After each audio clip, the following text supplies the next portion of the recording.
Depuis peu, les hashtags Protect Everglow ainsi que What is happening in this V-Live ont commencé à se répandre sur les réseaux. Pour cause, les netizens soupçonnent un mauvais traitement du groupe de la part du staff.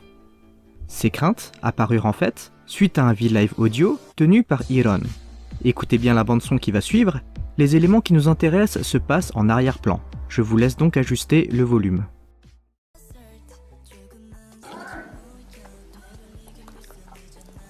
Give it to me. Give it to me. 에이, 깜짝이야. Bon, comme vous l'avez entendu, il semble qu'un homme crie de manière assez agressive sur quelqu'un. Et en réponse, cette personne semble crier à son tour.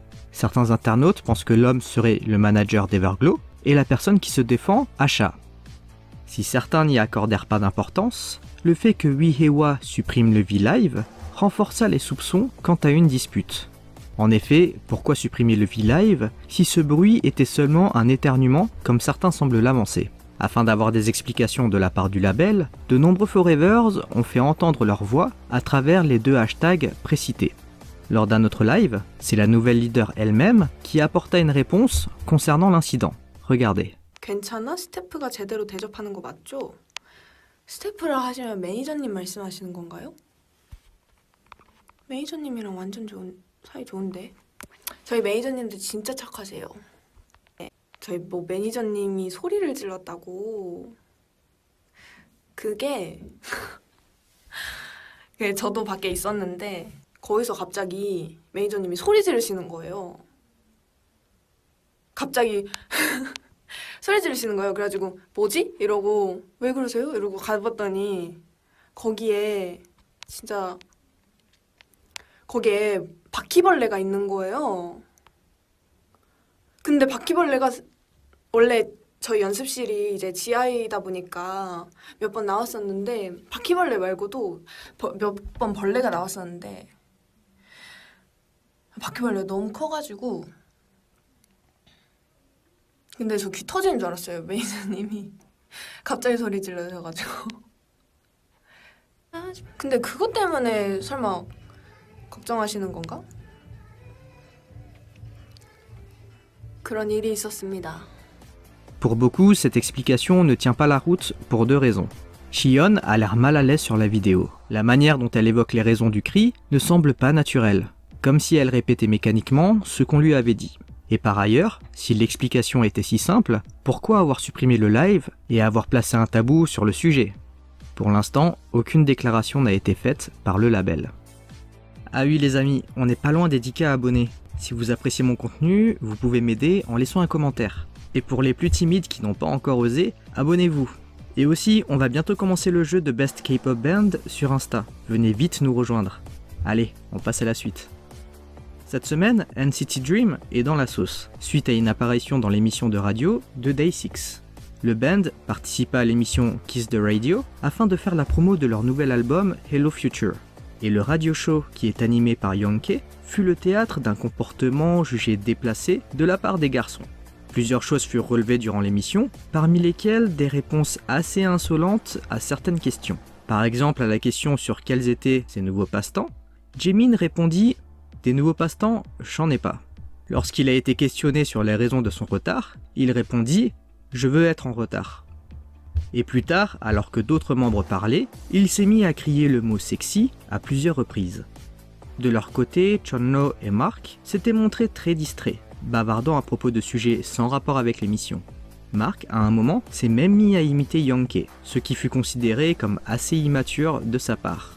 À la fin de l'émission, Jeno se serait excusé pour le comportement de ses collègues.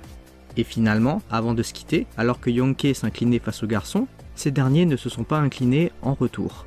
Les réactions sont assez partagées. D'un côté, beaucoup sont outrés par ce comportement déplacé, cette énergie chaotique serait acceptable dans un live, mais lorsque l'on est guest d'une émission, c'est irrespectueux.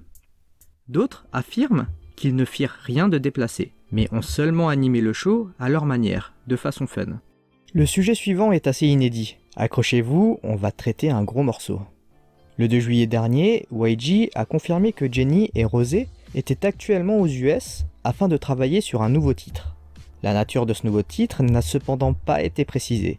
En effet, à l'heure actuelle, Nous ne savons pas si ce déplacement a pour but la création d'un solo défi, d'un titre de Subunit avec Rosé et Jennie, ou alors d'un nouveau titre de Blackpink.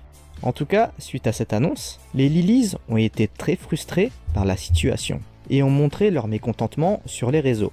Ces derniers critiquent YG sur la gestion de carrière des artistes, et précisément concernant celle de Lisa, qui serait tout le temps mise de côté.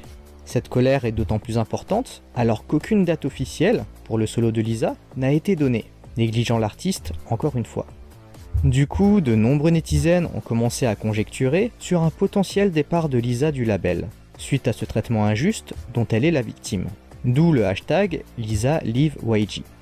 D'autres sont moins directs et affirment que Lisa ne re-signerait simplement pas chez YG lorsque le contrat arrivera à son terme, aux alentours de 2023. Certains soulignent que le fait que Jennie et Rosé se soient rendus seuls aux US était probablement pour travailler sur le prochain titre de Blackpink, et non sur leur solo, ces dernières étant les seuls membres disponibles. Lisa étant occupée avec son solo, et Jisoo avec le tournage du drama Snowdrop. Quoi qu'il en soit, malgré le flou autour de cette histoire et le silence du label, certains s'en sont allés prendre aux membres de Blackpink, et Rosé en a fait les frais. Cette dernière, qui avait posté une photo sur son Instagram, a vu un florilège de commentaires menaçants sous son post. Les commentaires demandaient des comptes à Rosé concernant le mauvais traitement de Lisa, et floudaient le post avec la phrase « Lisa leave YG ». Suite à tout ce harcèlement, la vocaliste a décidé de supprimer son post. De nombreux Blinks condamnent ses comportements, et beaucoup pensent que ce sont des internautes sud-asiatiques qui auraient mené la vendetta contre Rosé. Et vous, qu'en pensez-vous ? Bon, assez d'émotions pour aujourd'hui. On se retrouve la semaine prochaine pour une nouvelle vidéo. Likez, abonnez-vous et activez la cloche si vous avez apprécié. Et comme d'habitude, venez me rejoindre sur Instagram. On va bientôt commencer le jeu du Best K-Pop Band. Allez, on se dit à toutes et bye bye.